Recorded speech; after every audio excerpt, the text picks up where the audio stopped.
Assalamualaikum warahmatullahi wabarakatuh. Alhamdulillah wassalatu wassalamu ala Rasulillah sayyidina wa maulana Muhammad ibni Abdillah wa ala alihi wa sahbihi wa man tabi'ahu wa mawala. Subhanaka la ilma lana illa ma 'allamtana innaka antal alimul hakim. Rabbi shrah li sadri wa yassir li amri wahlul 'uqdatam min lisani yafqahu qawli. Sayyidi Al-Habib Hasan beserta seluruh jamaah fardu subuh insyaallah semuanya dimuliakan Allah Subhanahu wa taala. Amin ya rabbal alamin. Allah Subhanahu wa taala maunya kita bangun melawan kantuk. Tapi diri kita maunya tidur sampai terbit matahari. Jadi ada keinginan yang berbeda. Kita maunya ikut hawa nafsu tidur sampai terbit matahari. Allah maunya kita bangun subuh, bangun tahajud, bangun malam. Maka keinginan yang berbeda ini namanya tafriq. Namanya tafriq, berbeda. Lalu kemudian kita lawan keinginan kita ikut keinginan Allah. Mempertemukan keinginan kita dengan keinginan Allah, akhirnya kita ketemu dalam satu titik yang sama. Itu namanya taufik. Makanya selalu kita mengucapkan semoga kita selalu mendapatkan taufik. Mudah-mudahan kita selalu mendapatkan taufik. Tiba-tiba ada satu ibu-ibu ketika disebut mudah-mudahan kita dapat taufik, dia diam aja. Loh, kok ibu enggak ingin dapat taufik? Saya sudah dapat. Rupanya nama suaminya Pak Taufik. Kita maunya makan, minum, kenyang, enak, tenang. Allah maunya kita tahan makan, tahan minum, tahan mata, tahan telinga, tahan hawa nafsu. Perbedaan kehendak dan keinginan ini namanya tafriq. Beda. Lalu kita kalahkan keinginan kita. Kita tahan makan, kita tahan lambung, kita tahan mata, kita ikut kehendak Allah. Bertemu antara keinginan kita dengan kehendak Allah, itu namanya taufik. Jadi masjid ini diberi nama taufik supaya kita selalu mengalahkan keinginan kita. Kita menangkan keinginan Allah Subhanahu wa taala. Allahu Akbar. Jadi yang sulit dalam hidup ini bukan bersyahadat. Bersyahadat itu mudah. Asyhadu an la ilaha illallah wa asyhadu anna Muhammadan Rasulullah. Kenapa umat Islam itu selalu minta ihdinas siratal mustaqim? Berikan kami hidayah. Dia kan sudah dapat hidayah. Subuh minta hidayah, zuhur minta hidayah, asar minta hidayah, maghrib minta hidayah, isya minta hidayah, bangun malam minta hidayah, duha minta hidayah. Habis berdoa Al-Fatihah minta lagi hidayah. Kenapa? Dia kan sudah dapat hidayah. Hidayah syahadat sudah. Hidayah taufik belum tentu semuanya dapat. Berapa banyak orang sudah dapat hidayah syahadat tapi tidak dapat hidayah taufik. Ya ikutkan hawa nafsunya. Tadi saudara kita mengatakan yang hadir ini adalah anak-anak muda. Anak muda itu hawa nafsunya bergelora, darahnya mendidih, maunya ngamuk, ikut geng motor, pakai narkoba, pacaran, tidurnya kesiangan. Orang belum tidur, dia sudah tidur. Orang belum tidur, dia tidur duluan. Jamnya nggak jelas. Lalu kemudian dia kalahkan semua keinginan itu. Dia ikut kehendak Allah. Akhirnya dia datang ke masjid. Ini adalah anak muda yang mendapatkan taufik dari Allah Subhanahu wa taala. Ini penjelasan nama Masjid At-Taufik. Lalu kemudian setelah selesai sholat subuh, dijelaskan apa ayat yang dibaca oleh imam. Ini unik Masjid Taufik. Saya sudah banyak sholat subuh, sholat zuhur di tempat lain. Makmum nggak mau tahu imam baca apa. Yang penting setelah pulang ke rumah ditanya suami, istri nanya suami, suami nanya istri, anak ditanya orang tua nanya anak. Gimana ayat tadi di masjid? Panjang. Isinya dia nggak penting. Tapi dijelaskan bahwa ayat rakaat pertama bercerita tentang Nabi Yusuf alaihissalam. Ini perlu ditiru oleh masjid-masjid lain supaya selesai sholat itu tidak hanya sekedar dapat pahala tapi juga dapat ilmu. Karena faqra'u ma tayassara minal Qur'an, bacalah ayat Al-Qur'an supaya makmum mendapatkan pelajaran. Wa idza quri'al Qur'an, kalau Quran dibacakan, fastami'u lahu, dengar baik-baik, wa ansitu, diam, la'allakum turhamun, mudah-mudahan dapat rahmat. Suara imamnya Masya Allah tabarakallah, tenang. Ada suara imam itu kurang tenang, emosinya tak stabil. Siapa itu? Saya. Tapi mendengar suara imam tadi kita bisa nangkap suaranya, tenang, ayatnya panjang pendek, matnya, makharijul hurufnya, tenang hati kita. Sampai kita penasaran gimana wajah imamnya. Setelah selesai salam lihat, masih anak muda, Masya Allah. 20 tahun. Ibu-ibu yang belum punya mantu booking dari sekarang. Orang soleh jangan dilepaskan. Nanti udah diambil orang lain nangis darah. Bapak Ibu yang dimuliakan Allah Subhanahu wa taala, Ustadz Abdul Somad dulu ketika pulang nggak ada tulis-tulis detail. Di mana-mana kalau saya tausiah, yang akan menyampaikan tausiah Ustadz Abdul Somad. Mau pengajian di masjid, mau tablik akbar, mau di kantor, pengajian ibu-ibu, Ustadz Abdul Somad. Sampai akhirnya suatu hari saya dikasih koran. Di belakang koran ini isinya ustadz semua. Jual minyak lintah obat kuat. Jadi saya khawatir ini jamaah nanti bingung, nggak bisa membedakan mana ustadz yang ceramah agama, mana ustadz yang jual obat kuat. Itulah asal mula ditulis detail di belakang itu. Kalau dulu nggak ada pakai detail. Bukan untuk riya, bukan untuk bangga, supaya jamaah bisa membedakan, itu saja. LC itu titel dari Al-Azhar. Orang kalau tamat Azhar dikasih LC. LC tulisannya singkatan dari licence, license. Orang di Malaysia kalau dia bawa sepeda motor kena razia di jalan, polisinya nanya, lesen awak mana? Lesen artinya surat izin mengendara. Jadi saya ini sudah dapat surat izin dari Al-Azhar untuk mengajarkan agama Islam. Bagi yang nolak saya, itu saya kasih tahu. Saya ini dapat izin untuk ngajar nih dari Al-Azhar. Menunjukkan akidah saya Asy'ari, fikih saya Syafi'i, dan tasawuf saya Sunni, bertasawuf tarekat Naqsyabandi. Dan saya dapat ijazah, lulus saya dari Al-Azhar 3 tahun 10 bulan. Lalu setelah itu saya lanjutkan ke Maroko, dapat detail bahasa Prancisnya, tertulis di ijazah itu Diplôme études supérieures approfondies. D diplôme, E études, S supérieur, E A ujung approfondi. Bahasa Arabnya Diplom ad-dirasat ulia al-mu'ammaqah. Bahasa Inggrisnya program magister S2. Keren kalau diucapkan pakai bahasa Prancis. Diplôme études supérieures approfondies. Sampai ke di Indonesia jadi desa. Desa. Karena Maroko itu jajahan Prancis, terjemahan ijazahnya itu pakai bahasa Prancis.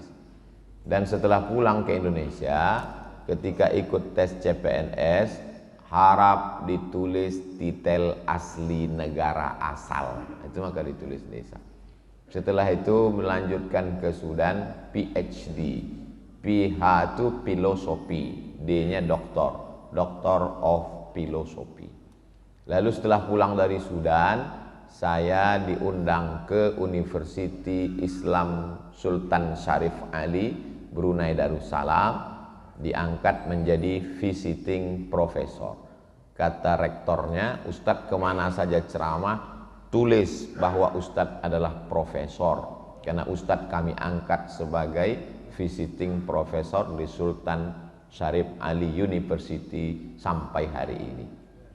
Jadi itu ditulis di baleho di mana-mana, sudah ditulis sepanjang itu dari 4 negara, Mesir, Maroko, Sudan, Brunei Darussalam, masih diusir juga. Itu namanya takdir, bukan taufik. Taufik terus. Itu namanya takdir. Kita udah berusaha, kita surah ikhtiar. Masalah apa yang terjadi, kita serahkan sama Allah. La haula wala quwata illa billah. Tapi usaha dulu. Saya nggak mau adik-adik, anak-anak muda ini cepat menyerah, belum apa-apa udah la haula. Nanti pulang ditanya sama ibunya, "Nduk, sampean iki wis selesai S1 kok S2 nang ndi? Nanti S2-nya nyambung ke mana?" La haula wala quwata.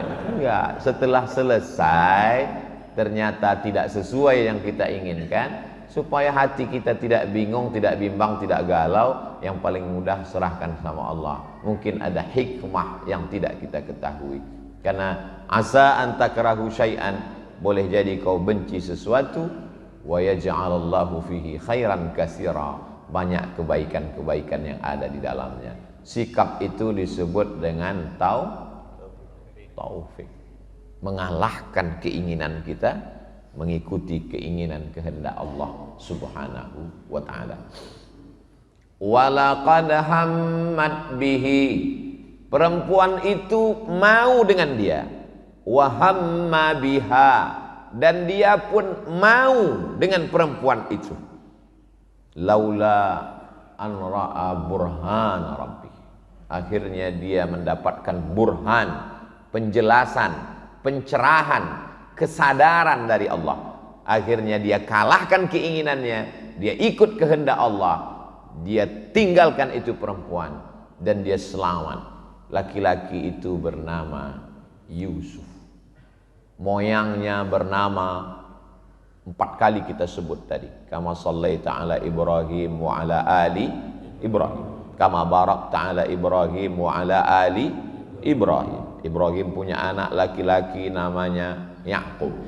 Yakub punya anak laki-laki, Ibrahim punya anak laki-laki namanya Ishak. Ishak punya anak laki-laki namanya Yakub. Yakub punya anak laki-laki namanya Yusuf. Yusuf punya saudara namanya Imran. Imran punya anak laki-laki, itulah dia Musa dan Harun. Yusuf punya saudara laki-laki namanya Yahuza. Yahuza punya keturunan sampai bawah menjadi raja-rajanya Yahudi. Dari kata Yahuza itulah Yahudi. Salah satunya bernama Daud. Orang barat menyebutnya David. Daud ini punya saudara kandung, punya anak kandung laki-laki namanya Sulaiman, yang mewarisi kerajaan Daud. Maka disebut dia dengan Sulaiman. Orang barat menyebutnya Solomon. Kabarnya kerajaannya itu sampai ke tanah Jawa, itulah Sleman. Kabar wallahu a'lam, kita nggak tahu. Saking kan luasnya kekuasaan dia. Lalu kemudian Sulaiman ini punya keturunan sampai ke bawah, itulah dia Zakaria. Zakaria lama tidak punya anak, berdoa kepada Allah, Rabbi habli min ladunka zurriyatan thayyibah, maka lahirlah seorang anak. Fanadathul malaikatu wa huwa yusalli fil mihrab. Saking makbulnya doa Sulaiman, dia belum keluar dari mihrab, saat berdoa Allah sudah kabulkan doanya. Lahirlah seorang anak laki-laki namanya Yahya. Yahya bin Zakaria. Zakaria ini punya istri, istrinya punya adik nama perempuan Hannah. Hannah ini punya suami namanya Imran. Imran nikah dengan Hannah, lama tidak punya anak, bernazar.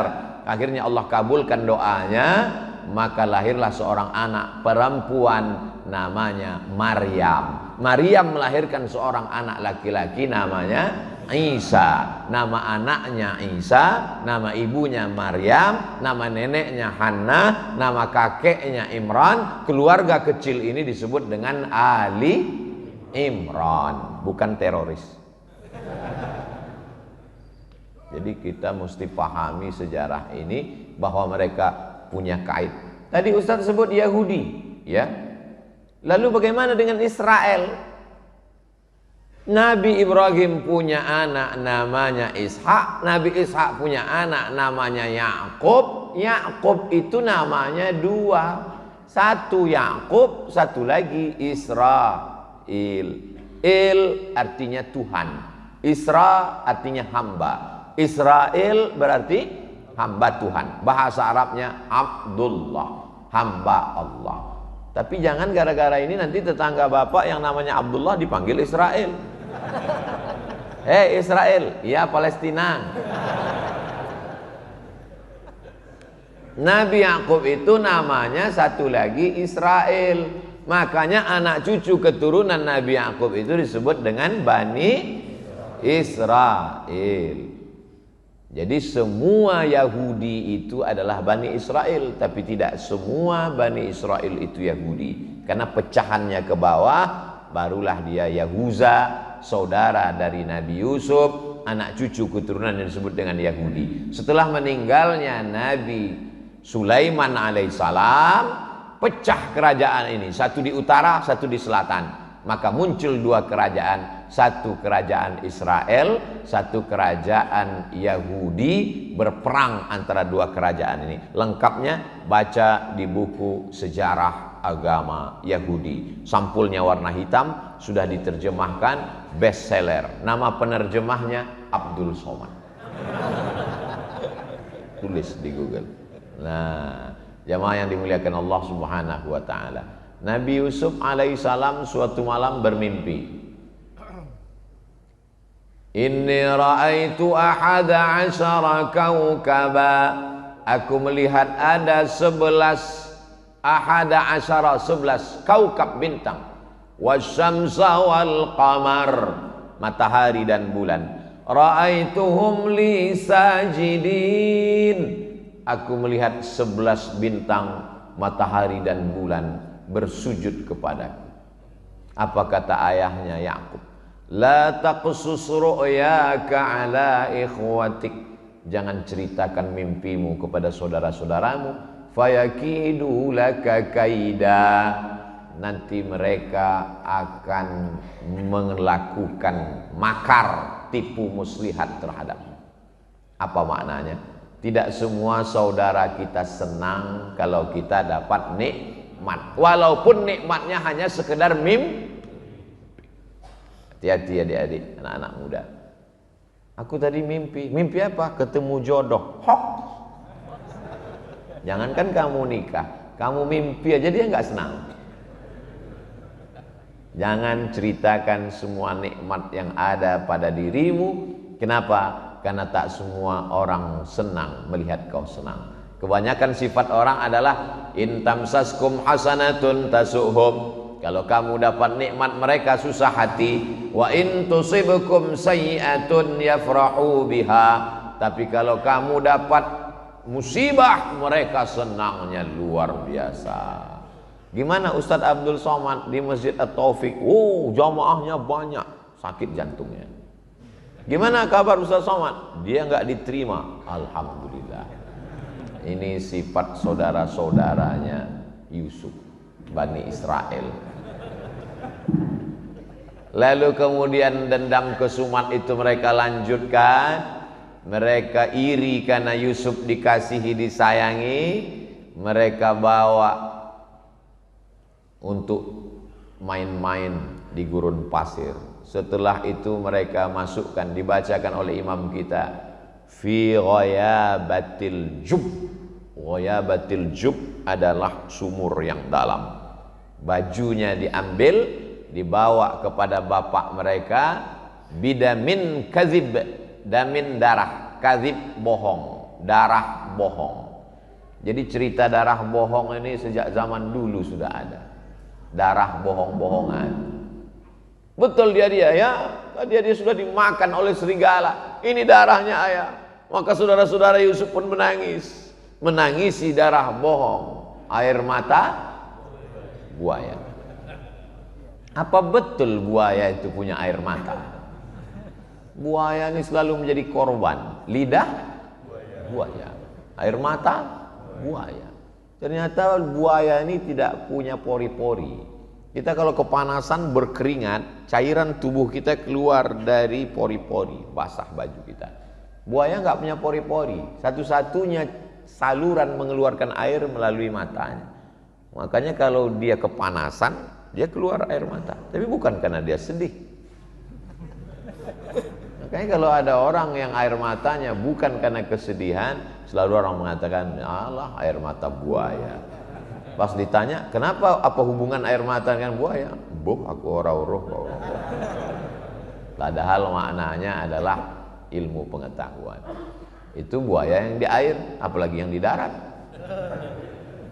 Lalu kemudian Nabi Yusuf alaihissalam menangisi kehilangan seorang anak sampai hilang pandangannya. Ternyata kalau terlalu banyak nangis, itu kering air mata, bisa mohon maaf, mengalami kebutaan. Nabi Yusuf itu buta, tapi hebatnya Yakub. Ketika Nabi Yusuf sudah diangkat menjadi Perdana Menteri di Mesir, lalu kemudian dia tahu saudara-saudaranya sedang masa paceklik datang ke Mesir untuk mencari gandum. Dia tahu, akhirnya dia selipkan satu mut ke dalam tas saudaranya itu, dia panggil security, Satpol PP lah. Tangkap, akhirnya ditangkap. Lalu kemudian kamu boleh pergi kecuali saudaramu ini, Bunyamin. Sampai akhirnya Nabi Yusuf alaihissalam mengirimkan bajunya kepada ayahnya. Idhabu biqamisi hadha, wahai saudara-saudara, bawalah bajuku ini, berikan kepada Yakub, ya'ti basira, nanti dia akan datang dalam keadaan matanya bisa melihat. Coba lihat bagaimana Allah Subhanahu wa taala mau menunjukkan kuasanya. Karena baju Yusuf, pandangan mata Yakub bisa hilang. Tapi dengan baju Yusuf juga pandangan Yakub bisa muncul kembali. Begitu Nabi Yakub mencium baju itu, apa kata dia? Inni la ajidu riha Yusuf. Aku mencium bau Yusuf. Ya'ti basira. Penglihatannya pun bisa datang kembali. Ternyata setelah diteliti, manusia ini baunya nggak sama. Sama seperti cap jari, cap jempol, nggak sama. Makanya ada detektor bau. Yang paling tajam penciumannya adalah cacing, bukan anjing. Cacing paling tajam. Menurut Imam Al-Jahiz, memang cacing memiliki kekurangan. Dia nggak punya kaki, dia nggak punya kulit, dia nggak punya mata, dia nggak punya telinga. Kalau ada cacing yang bertelinga, bukan cacing, ular naga. Makanya dia hidupnya di dalam tanah. Tapi di tengah kekurangannya diberikan Allah SWT kelebihan. Apa? Penciumannya amat sangat tajam. Dia bisa mencium jarak radius 1 km. Jadi kalau Abdul Somad meninggal, ditanam di sini, di samping Masjid At-Taufik, itu 1 km semua cacing-cacing mencium. Wow, brownies. Mereka sudah siap. Kalau memang penciuman yang paling tajam itu adalah cacing, mengapa polisi Badan Narkotika Nasional tidak menggunakan cacing untuk mencium narkoba di airport? Karena cacing nggak punya kaki. Maka yang dipakai adalah anjing herder. Saya turun di airport, tiba-tiba ditahan semua. Semua penumpang dari Kuala Lumpur, jangan keluar dulu dari airport. Datang anjing, mendekat ke saya. Ingat dulu waktu kecil kata mak, kalau ada anjing baca tabat yada abilah bi watab. Dia baca tabat yada abilah bi. Yang lihat ke atas. Takutnya diselipkan orang narkoba. keluar berita Abdul Somad tertangkap di airport bawa narkoba. Nauzubillah, nauzubillah, nauzubillah. Allah Subhanahu wa taala Maha Kuasa, dengan baju yang dilumuri darah palsu, pandangan Nabi Yakub bisa hilang. Tapi dengan baju yang ada keringat Nabi Yusuf, pandangannya bisa kembali. Allah Subhanahu wa taala Maha Kuasa. Innama amruhu iza arada syai'an ayyaqula lahu kun fayakun. Jangan heran kalau bapak terlalu lama pergi keluar kota, ibu video call, diciumnya baju singlet bapak yang sudah 3 hari nggak dicuci. Kenapa? Mengobati rasa rindu, kata dia. Itu terjadi pada Nabi Yakub alaihissalam, cinta kepada Nabi Yusuf alaihissalam. Nabi yang paling lengkap kisahnya dalam satu surat dalam Al-Quran, Nabi Yusuf. Baca surat Yusuf. Makanya kadang ibu-ibu hamil datang ke kiai, kiai tolong doakan saya, didoakan. Wa'idzuki bi kalimatillahi tammati min kulli syaitani wa hammati wa min kulli ainin lammah bismillahilladzi la yadurru ma'asmihi syai'un fil ardi wala fis sama. Nanti kalau saya di rumah bagusnya baca apa ya kiai? Banyak-banyak baca surat Yusuf. Maksudnya supaya anaknya bertakwa seperti Nabi Yusuf. Digoda oleh Zulaikha, enggak mau. Maksud kiai itu, tapi si ibu salah paham. Dia nganggap anaknya ganteng seperti Nabi Yusuf. Pas lahir ireng. Apa ini? Komplain sama kiai. Kok anaknya orang ganteng piye kiai? Kiai tersenyum. Bojone suaminya mana? Lo podo. Jadi bukan salah suratnya. Suratnya nggak salah, kita aja yang salah ngerti terhadap pesan-pesan agama. Jadi Nabi Yusuf ini gantengnya luar biasa. Bagaimana? Imra'atal azizi turawidu fataha. Tersebar isu di media sosial saat itu. Apa beritanya? Imra'atul aziz, istri Perdana Menteri, turawidu fataha, tergila-gila dengan anak lajang yang ada di rumahnya. Ada pemuda di rumah itu namanya Yusuf, dan dia Zulaikha tergila-gila. Zulaikha tidak mau kena fitnah. Dia undang perempuan-perempuan yang menyebarkan isu. Dia panggil, kalian ngejek-ngejek saya, datang, dikasih makanan dengan pisau. Lalu setelah itu Nabi Yusuf disuruh keluar. Yusuf keluar. Nabi Yusuf keluar, apa yang terjadi? Qata'na aydiyahunna. Bukan qata'a. Kalau qata'a sekali motong. Qata'na aydiyahunna. Mereka memotong jari mereka berkali-kali dan gak sadar kalau Nabi Yusuf sedang lewat. Qata'na aydiyahunna. Mereka memotong jari mereka berkali-kali, bukan buah itu yang dipotong, jarinya. Apa kata mereka? Ma hadza illa malakum karim. Ini bukan manusia, tapi ini malaikat yang luar biasa. Apa kata Zulaikha? Baru kalian tahu. Kalian baru melihat sekali aja potong, apalagi aku, kata dia. Aku serumah dengan dia, Beb. Terkadang kita mudah mengejek orang karena belum melihat. Begitu melihat seganteng-gantengnya foto model artis sinetron di Indonesia, apa pernah ada ibu-ibu yang sampai ngiris tangannya gara-gara itu? Enggak ada. Nabi Yusuf itu luar biasa. Orang kalau melihat dia hilang rasa sakit. Beda sama orang ganteng sekarang, melihat dia makin sakit. Nabi Yusuf itu kalau orang yang kurang ganteng duduk dengan dia, orang yang kurang ganteng itu kelihatan ganteng. Beda sama orang ganteng sekarang. Kita duduk dekat dia, dia makin ganteng, kita makin hancur. Nabi Yusuf itu mukjizatnya luar biasa. Lalu kemudian Nabi Yusuf mengatakan, apa kata dia? As-sijnu ahabbu ilayya mimma yad'unani ilaih. Aku lebih suka masuk ke dalam penjara daripada tarikan-tarikan dunia ini. Ternyata godaan ganteng itu luar biasa. Jadi kalau ada adik-adik anak-anak muda yang kalau keluar rumah itu sampai angkot-angkot nabrak tiang listrik saking gantengnya, ibu-ibu sampai masuk paret, itu mungkin setetes dua tetes darah Nabi Yusuf ada pada diri. Tapi dia tidak mau hanyut dengan dunia. Apa kata dia? As-sijnu ahabbu ilayya mimma yad'unani ilaih. Aku lebih memilih masuk ke dalam penjara. Nabi Yusuf di penjara. Takdir Allah berkata ada orang di penjara itu yang bermimpi.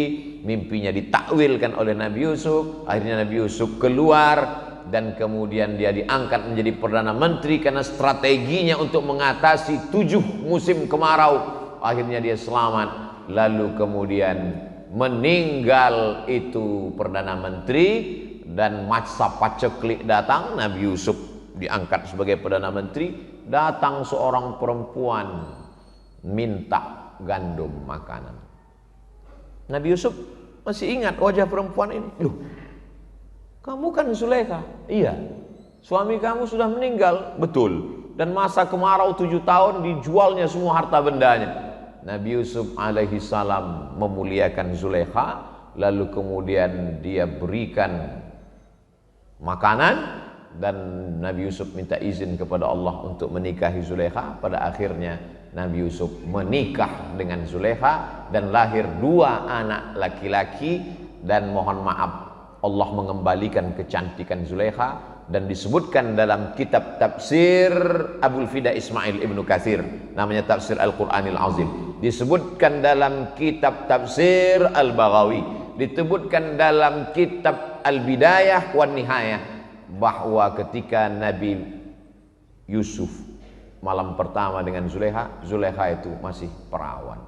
Ternyata suaminya itu tidak berhasrat kepada perempuan. Jadi Yusuf dan Zulaikha akhirnya menikah. Itulah makanya Pak Kuas selalu mendoakan pada acara pernikahan, Allahumma alif bainahuma kama allafta baina Adama wa Allahumma jma' bainahuma kama jama'ta baina Adama wa Hawa.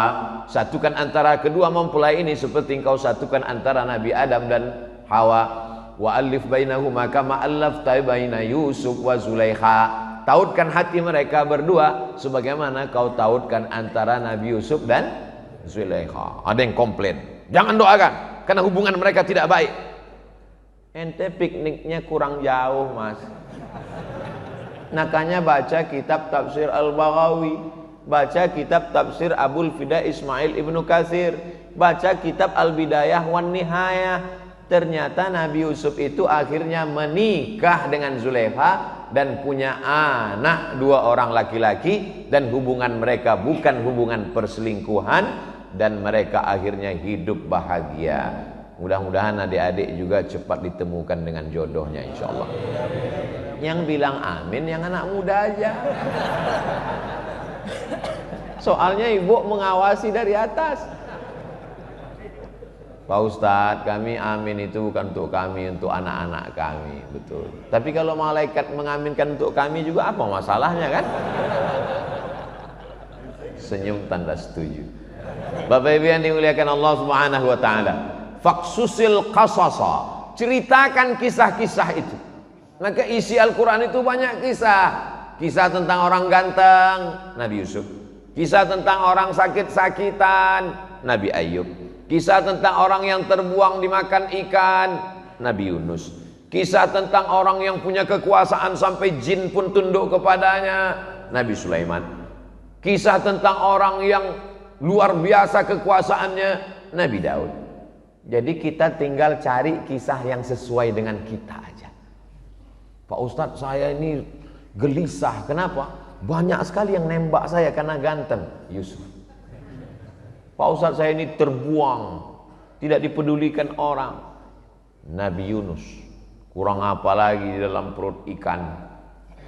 Di dalam 3 kegelapan, gelap malam, gelap lautan, gelap perut ikan. Tidak ada satupun yang bisa menolong. Apa yang diucapkannya dalam perut ikan? La ilaha illa anta subhanaka inni kuntu minaz zalimin. Akhirnya dia dimuntahkan ikan ke tepi laut, di pantai, dalam keadaan sehat walafiat, dan ditumbuhkan Allah tanaman yaktin, labu. Makanya orang yang sakit opname dikasih makanan labu. Saudara kita Ustadz Yunus sedang sakit, kita doakan mudah-mudahan diberikan Allah kesehatan. Bapak Ibu yang dimuliakan Allah Subhanahu wa taala. Jadi kalau ada orang mengatakan, saya ini kan sudah tobat, saya ini kan sudah hijrah, saya ini sudah sholat, saya ini sudah puasa, dulu minum khamar, dulu riba, sekarang sudah bebas. Kenapa hidup saya masih ada ujiannya Pak Ustadz? Nabi-nabi aja diuji. Nabi Yusuf begitu ujiannya, Nabi Yunus demikian ujiannya, Nabi Ibrahim luar biasa ujiannya. Jadi orang yang heran hidup ini penuh dengan ujian, itu sama dengan mahasiswa, calon mahasiswa ikut SNMPTN, Seleksi Nasional Masuk Perguruan Tinggi. Ketika masuk di dalam, dia nanya ke teman sebelah, kok ujiannya banyak sekali? Kata temannya sebelah, kamu salah masuk ruangan. Ini ruangan ujian, guys. Ini bukan ruang untuk bersenang-senang. Cuman ujiannya macam-macam. Ada diuji jadi orang kaya, ada diuji jadi pejabat, ada diuji jadi orang ganteng, ada diuji jadi orang susah, diuji jadi orang bangkrut. Matahari terbit. Hebat Masjid At-Taufik. Matahari terbit, bunyi. Setiap bunyi matahari terbit, setiap bunyi matahari terbit, setiap bunyi matahari terbit. Tapi bukan karena dia bunyi lalu matahari terbit. Ada orang sakit, meninggal. Ada orang sakit, meninggal. Ada orang sakit, meninggal. Tapi jangan ambil kesimpulan bahwa setiap sakit meninggal. Berapa banyak orang nggak sakit? Banyak orang salah mengambil kesimpulan. Asal bunyi matahari terbit. Matahari terbit berarti sudah terbit matahari. Tapi kita belum boleh sholat sunat isyraq 2 rakaat. Karena saat matahari terbit itu adalah waktu 2 tanduk setan yang dipakai untuk menyembah berhala Lata, Uzza, Manat, Hubal, Jibti, Taghut, Naham. Lewatkan kaidah shibrin, setinggi tombak. Setelah diukur menurut ilmu astronomi 12 menit. Setinggi tombak, matahari naik. Setelah lewat 12 menit baru boleh sholat sunat isyraq 2 rakaat. Man sholat subuha fi jama'atin, siapa yang sholat subuh berjamaah, summa qa'ada yadhkurullah, duduk berzikir mengingat Allah, hatta tatlu'as syam, sampai terbit matahari, summa yusalli rak'ataini, sholat sunat 2 rakaat, kanat lahu ka ajri hajjatin wa umrah, dapat pahala seperti haji dan umrah. Tamma, sempurna, sempurna, sempurna. Hadisnya hadis hasan, tidak ada ikhtilaf di antara ulama, boleh diamalkan, baik. Maka nanti kita setelah 12 menit sholat sunat isyraq 2 rakaat. Ketika bapak ibu sedang sholat sunat isyraq, disitulah saya pulang. Itu suasana yang paling aman untuk pulang. Jamaah yang dimuliakan Allah SWT, mudah-mudahan kita selalu istiqomah untuk sholat subuh berjamaah, sholat sunat. Melawan keinginan ngantuk, lulus. Melawan keinginan nggak mau ke masjid, lulus. Melawan keinginan telinga nggak mau dengar pengajian, lulus. Melawan keinginan mata untuk melawan, lulus. Tapi ada yang kita nggak lulus, melawan keinginan untuk numpuk harta. Kerjanya jama'a malau wa'ad dada. Jamaah ngumpul, ad-dada ngitung. Ada ternyata jenis manusia seperti dalam Quran. Kerjanya cuma ngumpul, ngitung, mati. Nggak pernah dipakai untuk sodako, nggak dipakai bangun masjid. Sampai jam 2 malam kerjanya ngumpul ngitung. Tanah ini 5 miliar, ini 5 miliar, ini 10 miliar. Mati. Inilah orang yang disebut jamaah malau wa'adada. Kalau kebetulan ada jamaah kawan, tetangga, sahabat yang hobinya gini, kalau dekat dengan dia baca jamaah malau wa'adada. Jaga semuanya ngumpul ngitung. Padahal uang itu hanya sekedar numpang di rekening aja. Habis itu meninggal dunia, buku tabungannya tinggal, uangnya tinggal. Mohon maaf jangan tersinggung. Orang di Semarang pernah nggak ninggal bawa kartu ATM? Nggak ada gunanya. Kalau mau uang itu pakailah untuk, oh ini pasti penggalangan dana untuk pesantren Ustadz Abdul Somad nih ujung-ujungnya. Enggak. Untuk menyelesaikan Masjid Subulus Salam 2 saya sudah ngelihat dengan mata kepala saya sendiri datang kemarin, ngelihat dindingnya, tiangnya, belum disemen lantainya, investasi. Bapak Ibu sekalian datang nanti ke daerah apa namanya? Wono Plumbon Mijen. Saya sudah ngelihat, tapi kalau disuruh ke sana lagi nggak tahu jalan. Datanglah ke sana, lihat. Saya mau setelah saya tausiah ini, jamaah ini akan datang ke sana bertanya kepada Pak Kiai berapa sak semen lagi, berapa lagi pintu kosen, jendela yang perlu dibantu, keramik semuanya. Mau bantu? Enggak, nanya-nanya aja dulu. Survei aja dulu. Ibu yang dimuliakan Allah Subhanahu wa taala. Ada orang-orang ketika kantong-kantong ini lewat, dia pura-pura khusyuk dengar ceramah. Enggak apa-apa, mungkin bisa melalui transfer banking. Ma'akal tafa'afnaita, duit yang kau tabung, kau simpan, kau cari, busuk. Dimakan, busuk. Wa malabista, dipakai, lapuk. Wa matasaddaqta, yang diwakafkan, disedekahkan, itulah yang akan menjadi bekal menghadap Allah Subhanahu wa ta'ala. Ternyata setiap pagi itu malaikat dikirim dua. Malaikat yang pertama berdoa, Allahumma ati munfiqan khalafa. Orang yang bersedekah berilah dia ganti ya Allah. Yang tidak bersedekah dikirimkan juga malaikat. Allah tuh adil. Yang nggak mau bersedekah dikirim juga malaikat. Kata malaikat, Allahumma ati mumsikan talafa. Yang tidak mau sedekah berilah dia kebinasaan ya Allah. Hadisnya sahih, bukan doa saya, doa malaikat. Doa saya belum tentu makbul, doa malaikat pasti makbul. Kata malaikat, yang tak bersedekah berilah dia kebinasaan.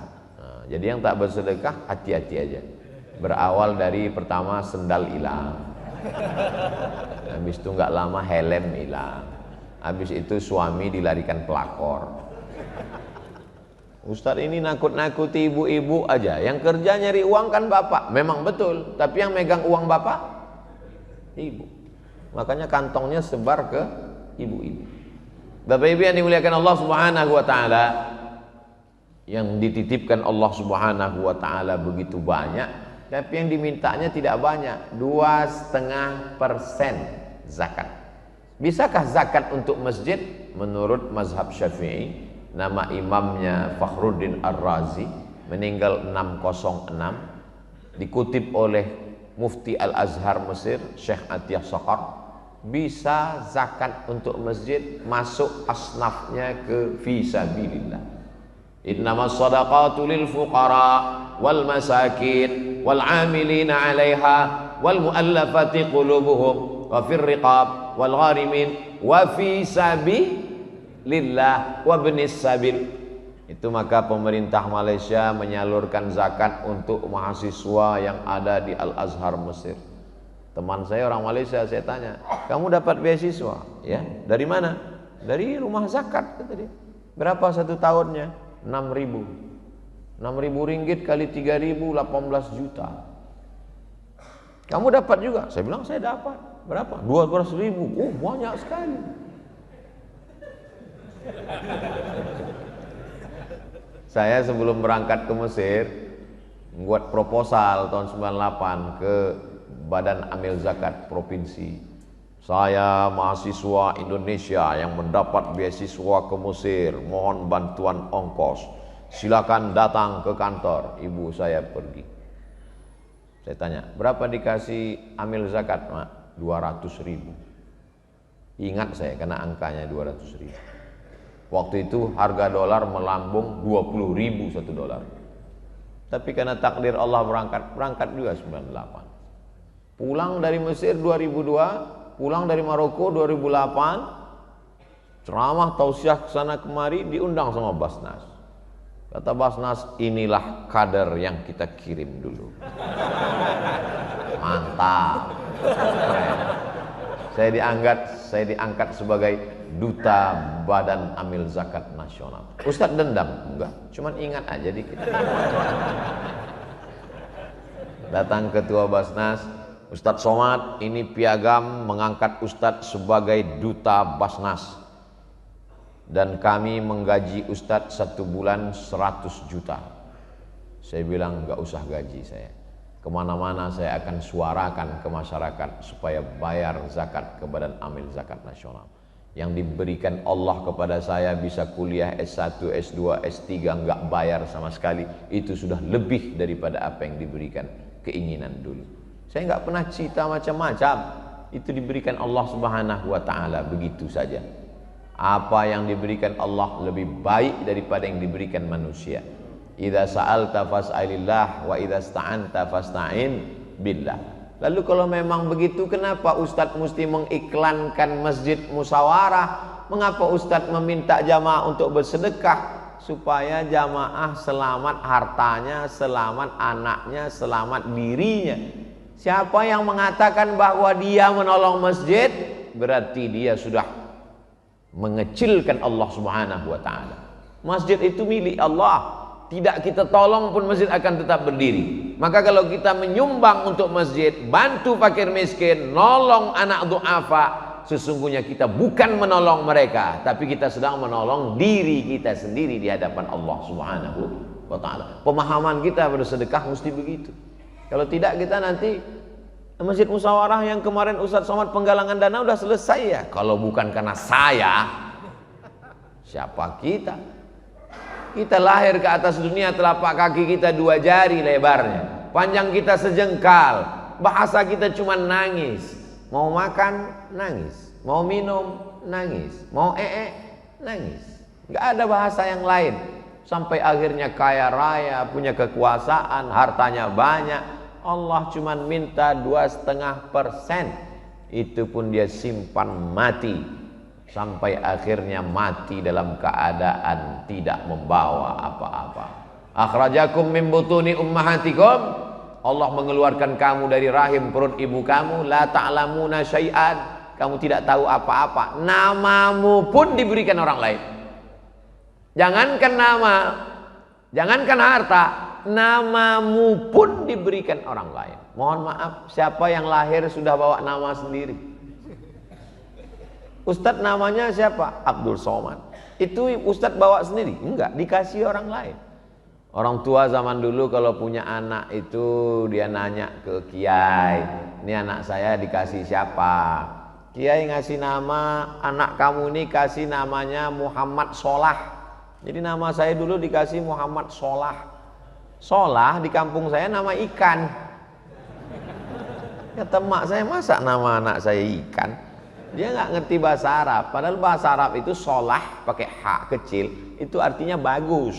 Muhammad Solah sampai dirobah kiai, ini robah nama saya jadi Abdus Somad. Kul huwallahu ahad, Allahus Somad. Somad itu Allah, tapi ini bukan Allah. Ini Abdus Somad, hambanya Allah Subhanahu wa taala. Ta'isa abdud dinar, ta'isa abdud dirham. Hamba harta binasa, hamba dinar, hamba emas, hamba dirham, hamba perak. Jangan hambakan dirimu kepada harta, tapi hambakan dirimu kepada Allah. Makanya nama yang paling bagus adalah nama yang menghambakan diri kepada Allah. Abdullah, Abdurrahman, Abdurrahim, Abdus Somad.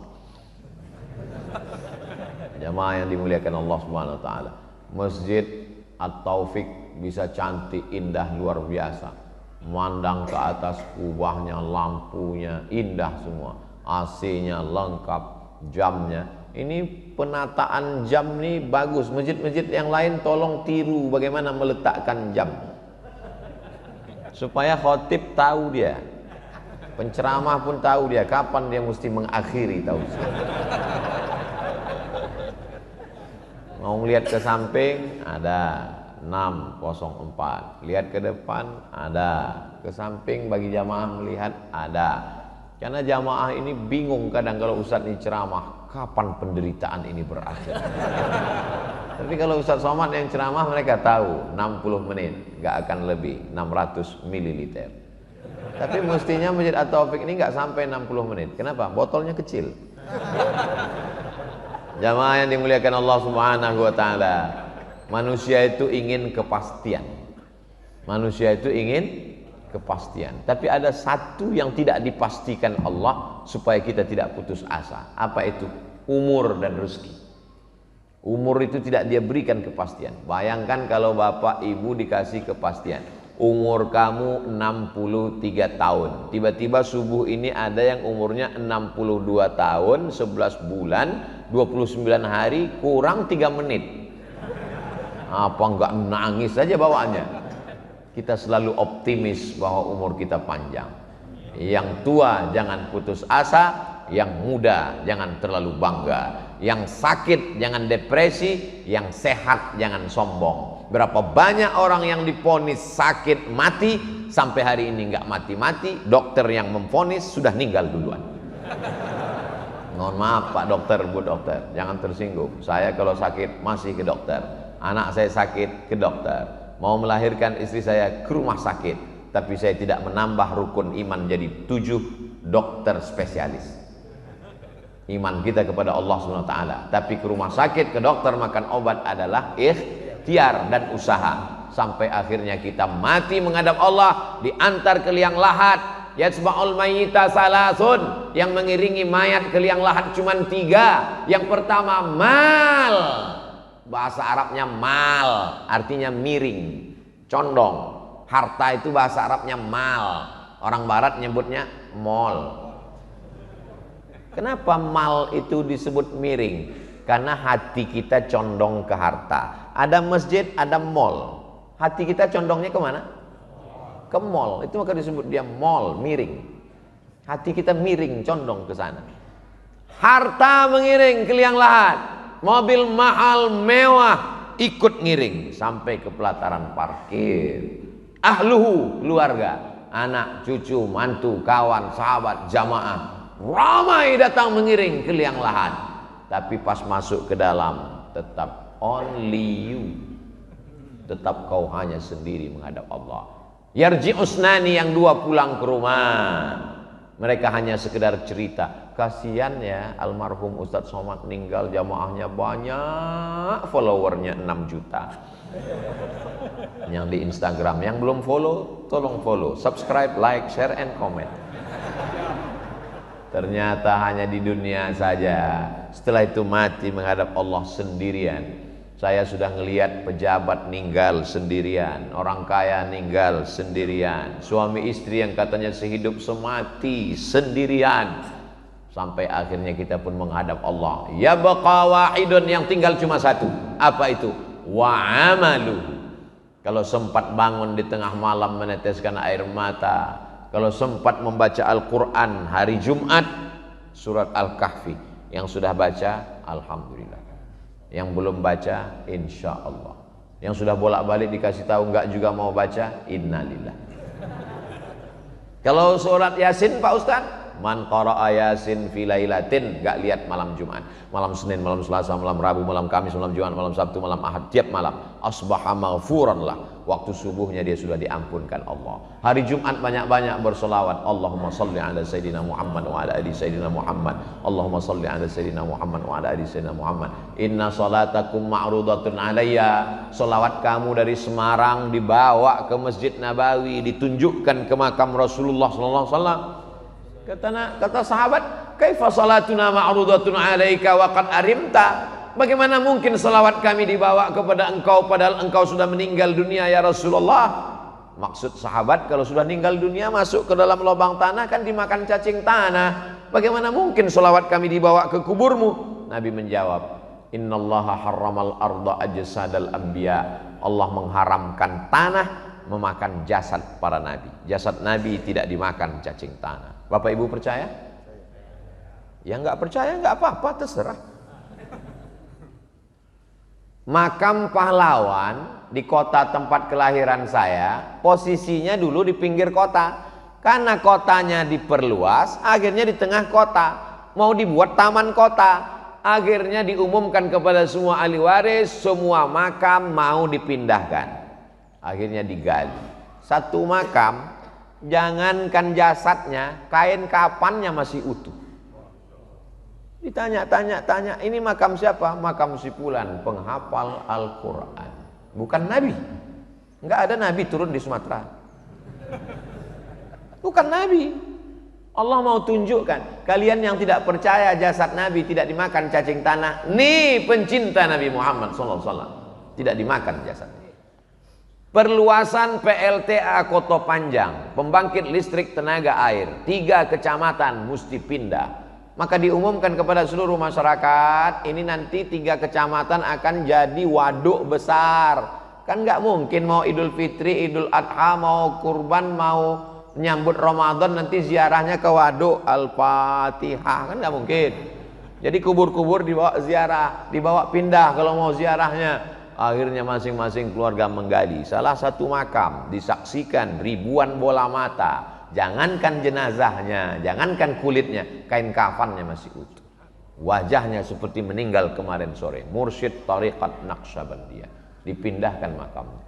Allah mau tunjukkan kepada orang yang tidak percaya bahwa jangankan Nabi Muhammad SAW, pecintanya yang berzikir mengingatnya, yang berselawat kepada Rasulnya, yang menghafal ayat-ayatnya, cacing tak berani menggigit dagingnya. Beda sama kita, belum mati aja udah dimakan cacing. Belum mati udah digerogoti cacing. Apa? Diabetes mellitus. Mohon maaf Bapak Ibu yang kena penyakit, mudah-mudahan disembuhkan Allah SWT. Tadi Ustaz Somad tausiah jam 5.15, sekarang jam 6.15. Oh, jadi dari tadi Ustaz ngeliat jam? Iyalah, apalagi. Hah? Itu yang dapat Al-Fakir sampaikan. Terima kasih segala perhatian, mohon maaf segala kekhilafan. Mudah-mudahan kita selalu mendapatkan taufik, hidayah, ridho, inayah, ampunan, barokah, maghfirah dari Allah Subhanahu wa taala. Terima kasih banyak, kata-kata saya menyinggung perasaan tidak berkenan di hati, mohon maaf. Wassalamualaikum warahmatullahi wabarakatuh.